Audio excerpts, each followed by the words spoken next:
It's pretty wild to think about, right? Your DNA has 3 billion letters in its code, and a single typo, just one, could be the difference between health and a serious disease. So today, we're going to dive into how AI is giving us these incredible new tools to finally read that code and find the clues hidden inside. Okay, so that really is the million-dollar question. We've got this massive book of life, our genome, and a tiny little change in one letter could be linked to something like glaucoma or a heart condition. But how in the world do you find that one specific needle in a 3 billion letter haystack? All right, let's get into it. To start this genetic data hunt, we have to begin with the basics. First things first, we need to know what exactly we're even looking for. So, in the world of genetics, that what, the thing we're trying to understand, is called a phenotype. It's really just any trait you can see or measure. It could be super obvious, like your eye color or your height, or it can be way more complex, like your specific risk for a disease. That's our target. And for a long time, the go-to tool for this hunt has been something called a genome-wide association study, or GWAS for short. The best way to think about it is like a huge systematic search. You're scanning the DNA from thousands, sometimes millions of people, and you're checking all these genetic addresses one by one to see if any specific variations show up more often in people who have the disease you're interested in. Now, GWAS has been a total game changer, but it has a weakness. It tends to like things simple. And, well, biology is anything but simple. It's messy, it's complicated, and it's absolutely full of noise. See, here's the thing. Our traits aren't just about genes working in a vacuum. You've got factors like age, sex, all these things that have these weird, complex, non-linear effects. They don't follow a nice, clean, straight line. And the traditional models, they can get totally tripped up by all this biological noise. They might just miss the most important clues hiding right in plain sight. So, to deal with this messiness, researchers came up with a really smart AI called Deep Null. It's designed to actually understand these complex real-world relationships. And check this out. On the left, when the data is simple and straightforward, you can see the old method and Deep Null are basically tied. But look at the chart on the right. When you throw in the kind of complexity you find in actual biology, Deep Null just pulls way ahead. It's like it can see the path through a tangled forest while the old methods are still stuck at the entrance. And this isn't just some theory, okay? This is from real-world data. When they unleashed Deep Null on actual patient data from the UK Biobank, the results were just incredible. For predicting the likelihood of glaucoma, Deep Null found 46% more significant genetic locations than the old-school method. I mean, that is a massive leap forward. It means we're getting way, way better at figuring out who's really at risk. Okay, so we've got a much better tool for finding the clues. Awesome. But that just reveals the next big problem.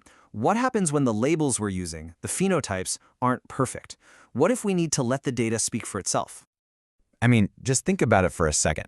Labeling someone as either has the disease or doesn't have the disease is, well, it's pretty crude, right? Biology is almost always a spectrum. Plus, how are you ever going to get a doctor to sit down and create detailed labels for 1 million people? You can't. It's a massive bottleneck. And this is where AI phenotyping just completely changes the game. Instead of those clunky yes or no labels, we can just feed the AI the raw data itself, like here's a detailed scan of an optic nerve or a lung function curve. The model then learns all the important patterns on its own and spits out this super precise, scalable score.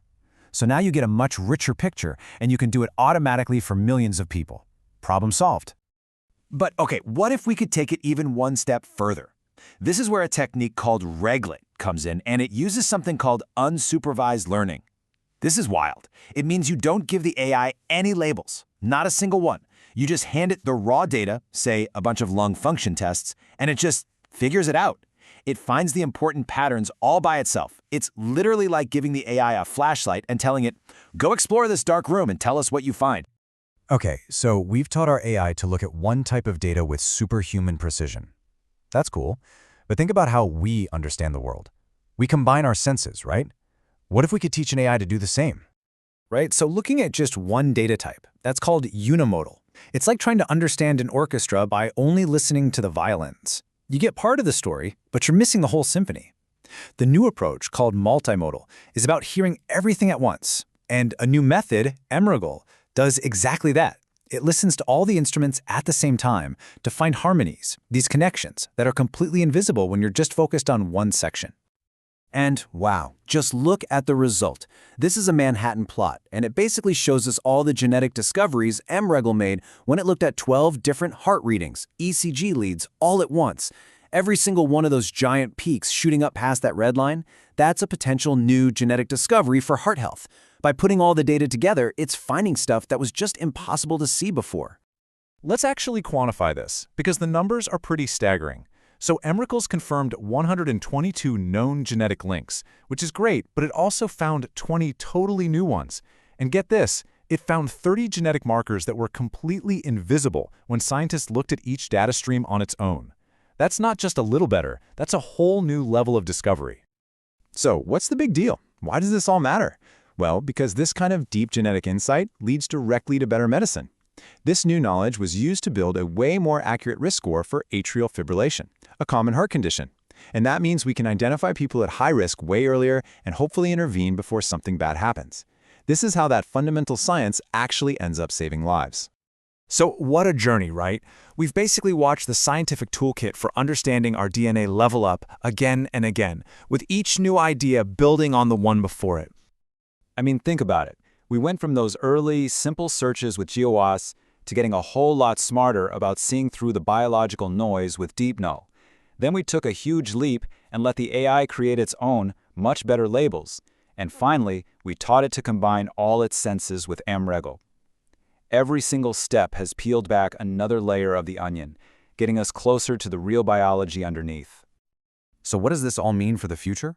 We now have this incredibly powerful toolkit that can combine almost any kind of biological data to see connections that were hidden just a few years ago. So the question isn't really if we can unravel the secrets of complex diseases anymore. The real question is, which ones do we go after next?